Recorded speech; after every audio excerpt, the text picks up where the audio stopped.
ফেনী সদরের দাউদপুর পাগুলিছড়া দমদমা খালের পাশে ময়লা আবর্জনা ফেলে আর বিভিন্ন স্থাপনা নির্মাণ করেছে প্রভাবশালী চক্র। প্রতিনিয়ত এমন দখলের পাশাপাশি দূষণের কবলে পড়ে বন্ধ হচ্ছে খালের পানির প্রবাহ। অথচ এই খালগুলো ছিল জেলার নৌবাণিজ্যের অন্যতম রুট। সংকুচিত হতে হতে এখন শুধু পয় নিষ্কাশনে ব্যবহৃত হচ্ছে।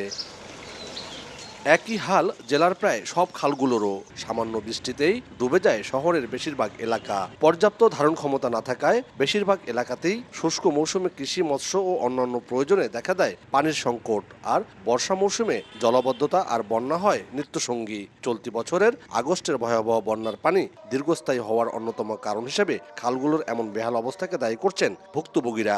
এখান থেকে সমনি মাছ দিয়ে মাল আসা যাওয়া করতো, এখন তো এটা মুরুবি হয়ে গেছে, সব দখলে কিছু। খালের মধ্যে গাছ পড়ে রয়েছে, ময়লা ফেলাইতেছে, পানি অপসারণ ঠিকভাবে হচ্ছে না। কিছু মুষ্টিমেয় লোকের ব্যক্তিগত সুবিধা চরিতার্থের জন্য আসলে ওনারা খাল বিল থেকে শুরু করে ড্রেনেজ ব্যবস্থা ওনাদের ব্যক্তিগত মালিকানার মতো ব্যবহার করে। নদী খাল খনন করে, তবে আশাপ্রদ বা সঠিকভাবে করা হয় না।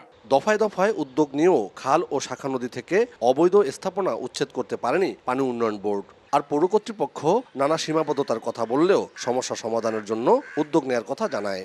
অবৈধ বসতি বা দোকানপাট ঘরবাড়ি গড়ে উঠছে, যার কারণে খালটি সংকুচিত হয়ে পড়ছে। খাল খননটা টেকসই করানোর জন্য অন্যান্য ডিপার্টমেন্টেরও এগিয়ে আসা প্রয়োজন। প্রশাসনেরও যেমন এখানে বড় অংশীজন একটি বড় স্টেক আছে, একদিন হয়তো করে দিল, কিন্তু এটি ধরে রাখতে পারবে না। সম্মিলিত উদ্যোগের মাধ্যমে কিন্তু এই পরিবেশটি ফিরিয়ে আনা সম্ভব। পানি উন্নয়ন বোর্ডের তথ্য মতে জেলায় ছোট বড় মিলে 244টি খাল কাগজে কলমে থাকলেও বাস্তবে 60%-ই অস্তিত্ব বিলীন হওয়ার পথে। আতিয়া সজল, সময় সংবাদ, ফেনী।